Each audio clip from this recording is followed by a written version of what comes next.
Super teams. Some of us love them, some of us hate them, others feel like they've ruined the game even though they've always been around. Regardless of your opinion, what is true is that super teams provide an incredibly interesting storyline. They generate just as much interest if they fail compared to if they succeed. In this video, we're going to take a look at 7 NBA super teams that almost happened. These teams had the chance to form a super team and were quite close to doing so, but ultimately fell through. Alright, let's get started. Number 7, Tim Duncan and Jason Kidd. Back in 2003, Jason Kidd was one of the most impactful players in the league. He was the best point guard in the league, and he recently led the Nets to back-to-back NBA Finals, but lost both times. In 2003, the Spurs would defeat them, and over the summer, Kidd would be a free agent. He actually considered signing with the Spurs as Greg Popovich loved him. Kidd would be a perfect fit on the Spurs. You add on Manu Ginobili as well, and it would have been a legit super team. At that time, Tony Parker was just 21 years old and had a disappointing finals performance. Coach Pop was kinda getting impatient of Tony and didn't think he was a true point guard. So he felt like if they got Kidd, it would solidify the Spurs as contenders for a long time. Kidd said that not signing with the Spurs was the biggest disappointment of his life. "I thought I was going to be a Spur. I committed when I was down there on my visit to San Antonio. On my flight home, I think I got cold feet, and sometimes I have nightmares about that. Maybe I could have won a championship or two there, but I got really lucky with Dallas and won a championship." At the end of the day, even though this super team didn't happen, it still worked out very well for both sides. Parker developed into a star and helped the team win 3 more championships after 2003. And Kidd, of course, won a title with Dallas in 2011. Number 6, Kobe Bryant, Kevin Garnett, and Pau Gasol. In the 2007 offseason, it was recognized as one of the most influential ones of all time. We saw Kevin Garnett and Ray Allen join Paul Pierce in Boston. However, before that, Garnett was actually considering joining Kobe and the Lakers. The Lakers obviously were interested in Garnett, just like every other team in the league. So in the same summer, the Lakers offered Minnesota a package surrounding Lamar Odom and a 19-year-old Andrew Bynum. At that time, the owner, Jerry Buss, stated, "I have a handshake agreement with Wolves owner Glenn Taylor that Garnett's coming to Los Angeles." However, the Wolves GM, Kevin McHale, was still unsure between sending Garnett to LA or Boston. It was only between those two teams, but he ultimately decided to accept the Boston deal. It would have been cool to see a lineup of Kobe, Garnett, and Pau. The Lakers still managed to win 2 more championships without Garnett, but if they had him, the entire history would be different. The Celtics would probably not be champions, and the Lakers would probably dominate for longer, and might have won an extra 1 or 2 more championships on top of that. Plus, we get to see Kobe and KG, 2 of the most intense players in the league, play together on the same team. That would have been so fun to watch. Number 5, LeBron James, DWade, and Derrick Rose. Before LeBron decided to take his talents to South Beach, there was a brief moment where him and DWade considering signing with Chicago, teaming up with Derrick Rose, their young star. That team also had Luol Deng and Joakim Noah back when he was actually good. A few years later, Wade would talk about this situation and what really happened. He said, "It was us trying to put together our dream team in a sense. Chicago was very tempting from a standpoint of what they had on the roster when it came to the young talent. But when it came to the point Miami was able to get 3 players, that changed the whole dynamic of the summer. We thought about it, that didn't happen. I mean, this was a place I wanted to play. It was a place that LeBron also loved. We love the city of Chicago. It's a great market as well. Obviously, the sunny sun of Miami is great too. We had 2 great choices." The entire dynamic of the Eastern Conference would be different had this super team formed. There would be a lot of questions as well. Would Derrick Rose and DWade be able to play together? In fact, would Rose even develop into an MVP if he played alongside LeBron and Wade? Most likely not. It's even hard to tell if this super team would be better than the one that actually formed in Miami, since Chris Bosh was so important to their success and the perfect fit on the team. A young Derrick Rose might not have adapted his game as well as Bosh did. Number 4, Dirk Nowitzki and Shaquille O'Neal. In 2004, the Shaq and Kobe feud was at its peak. Everybody knew that the 2 superstars could not coexist. And after a humiliating finals defeat against the Pistons, the Lakers blew up the team. They traded away Shaq to Miami for a massive haul. However, did you know that Shaq almost joined the Dallas Mavericks?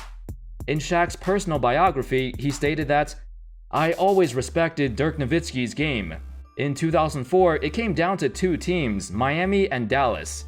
Mark Cuban flew in and sat down with us, and then he went back to the Lakers and said he'd trade anybody for me except Dirk Nowitzki. Dirk was his guy." However, the problem was the Mavs really did not have enough to give up for Shaq unless Dirk was included in the trade. The Lakers front office reached out to Cuban, and the only player they wanted in return was Dirk. Mark Cuban actually considered trading Dirk for Shaq at some point, but ultimately backed out. In the 2004 offseason, the Mavs were trying to make some big moves, and getting Shaq was one of their goals. Unfortunately, it also caused them to lowball Steve Nash on a new contract offer. Nash was quite unhappy that the Mavs didn't care about him, so he left for Phoenix. You'll see this happen with the Mavs a couple more times in the future, as they would let their current players go in order to chase a star in free agency. But usually it didn't work out and they end up losing everything. That would have been crazy if this trade went through. Shaq plus Dirk would be the perfect front court combination. The most dominant post-up player of his generation, along with the greatest shooting big man in arguably the history of the game. Throughout the 2000s, the Mavs also had a major hole at center for pretty much the entire decade, cycling through guys like Eric Dampier, Sean Bradley, and Sagana Diop.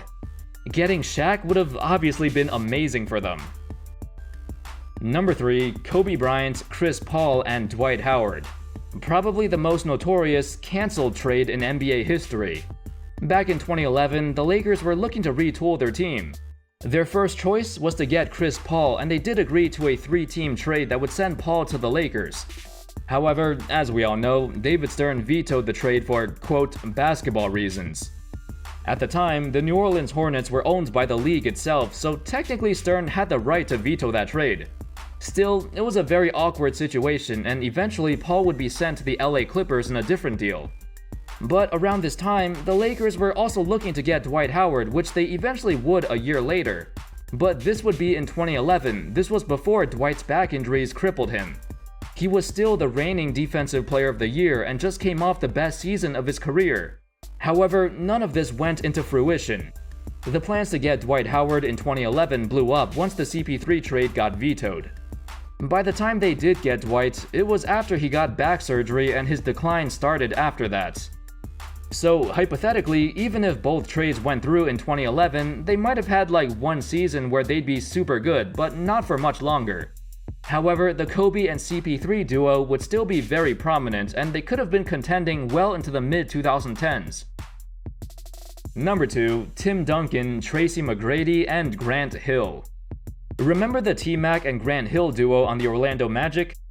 In the early 2000s, they were expected to be the next great team, with perennial superstar Grant Hill and rising superstar Tracy McGrady leading the way. Unfortunately, Grant Hill's ankle injury stunted his career, and the two of them never got past the first round. However, in the 2000 offseason, the same time Orlando got Hill, they also almost got Tim Duncan. According to his former teammate Bruce Bowen, quote, "I remember when Tim was a free agent, he was thinking about going to Orlando when Doc was there. When Tim went out to meet with Orlando, he asked, 'Can family come on the flights to some games?' From what I understand, Doc said no, and that's when he lost Tim Duncan." Grant Hill confirmed that this story was true on ESPN, which led T-Mac feeling some kind of way. So way to go, Doc Rivers. Just imagine the rivalries we missed out on. T-Mac and Duncan in the East versus Kobe and Shaq in the West?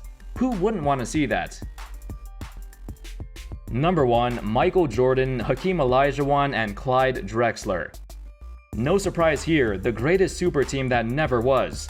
In 1984, the Portland Trail Blazers offered the Rockets the number 2 pick of the '84 draft along with Clyde Drexler in exchange for Ralph Sampson.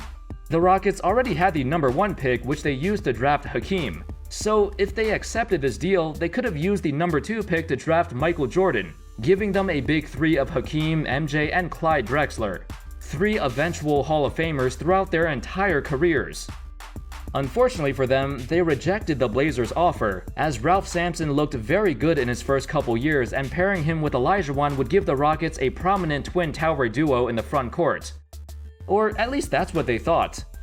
But Sampson would succumb to a bunch of leg injuries shortly after, and his career went downhill by his mid-20s, leaving Olajuwon all by himself trying to carry the Rockets for the next decade. Had this trade went through, there'd be no question that the Rockets would be the most dominant team of that era, and arguably the greatest super team in NBA history. And that's all, folks. That sums up this video. Those were the 7 greatest super teams that almost formed, but a bunch of factors prevented them. Let me know your thoughts on which one of these do you think could have been the most exciting one to watch. Let me know in the comments. Thank you everybody so much for watching. I hope you enjoyed the video, and as always, I'll see you next time. Peace.